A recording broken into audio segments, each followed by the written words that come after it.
What's up, y'all? It's your girl, Hair Coach Q. And since we're well into season for fall, today I will not be discussing wigs, apparel, or self-care products. I'll be discussing color. So since the fall is the most common time of the year for people to consider color, I wanted to come to talk to y'all today about 3 different types of color. That is hair color, highlights, and fantasy color. First, we're going to start with hair color. The hair color application can be done in one single process. That means when the stylist mixed up a mixture of developer and color or multiple colors to achieve your desired shade, that means it should be completely applied to the hair once, and then you should be able to have the final results of the shade that you desire. A stylist will choose the hair color single application for colors such as jet black, various shades of dark brown, and some shades of dark red such as burgundy or mahogany. 2, highlights. So the most important thing that people need to know about highlights is that the hair will require some bleaching, which means that the bleaching powder will be mixed with developer and it will be applied to the hair, possibly with some tinting strips or some foil, and that hair will be lifted several shades. In our industry, we call all pre-lightening of the hair lifting, meaning that the hair needs to go through multiple processes in order to achieve the desired shades for the multidimensional highlights that are required or that the customer desires. Versus the single process application, it only requires one process. Highlights require at least 2 or 3 processes. It includes the lifting of the hair, it includes maybe lifting again, and then depositing with a toner or a completely different hair color altogether to get the desired shade. 3, fantasy colors. So just like with highlights, fantasy color also requires the hair to be lifted several shades in order for the fantasy color to be deposited onto the hair. The difference between highlights and fantasy colors is highlights are multidimensional. Fantasy colors are the colors of like lime green, blues, purples, pinks, sometimes platinums. Those are the various different types of things that we in our industry call fantasy colors. And the hair still needs to be lifted several shades, but highlights really don't have to come up as high in the lifting process as the hair needs to come in the fantasy color process. Fantasy color generally requires the hair to be lifted to at least a stage 9, 10, or 11, which is a very, very light pale blonde. And then the fantasy color pigment is deposited onto the hair. Now, the reason why we call these fantasy colors is because they're here for a good time, but not a long time.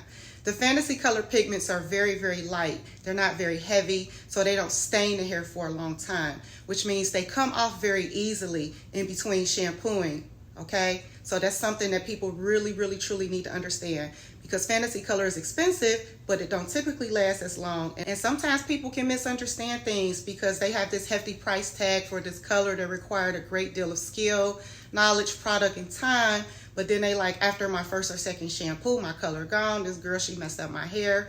So moving on, we're going to get into the importance of the consultation. When sourcing your new colorist, be sure to make sure that this colorist offers a consultation. In the industry, we really cannot express how important this stage is when selecting your colorist.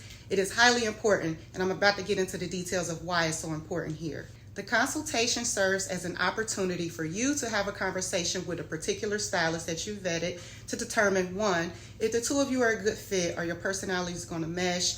Can you really convey what it is that you want? Are they really good at receiving and understanding what it is that you're trying to get? Are they really good at explaining to you the risk factors, because there are always some with color, and what you're getting yourself into? I want this, and in order to achieve this, we have to go through these various stages in order to get that.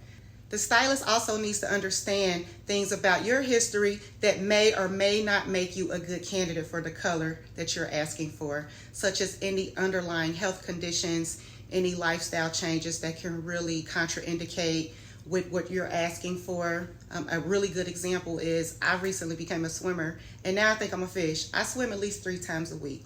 There is no way that a seasoned stylist would color my natural hair knowing that information.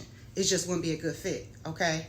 So those are the things that need to be discussed during a consultation, in addition to making sure that this person is skilled enough to offer the color services that you're asking for. During a consultation, understand that if you have not ever had color, or if you have not had color within the past 5 years or more, be prepared to sign a patch test waiver.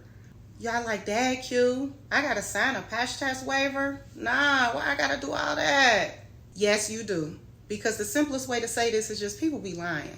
You know what I'm saying? People be lying. They be lying about their history. They be lying about the conditions of their scalp and their hair. They lie about the conditions of their skin.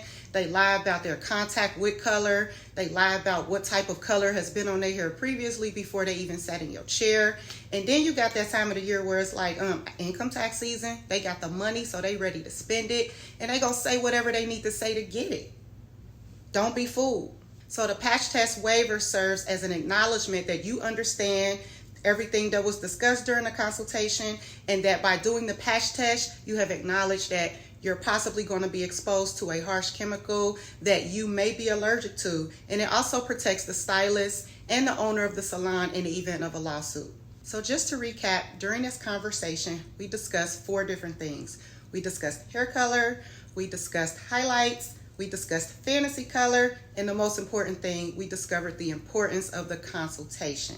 All right. While some of us may not be able, well, nah, I can't say because I did it. But while some people may not be able to do that good niche challenge and get all the way down to the flow, by skipping this consultation and just jumping in and let somebody play in your hair, I can almost guarantee you your hair would definitely make its way to the flow. All right.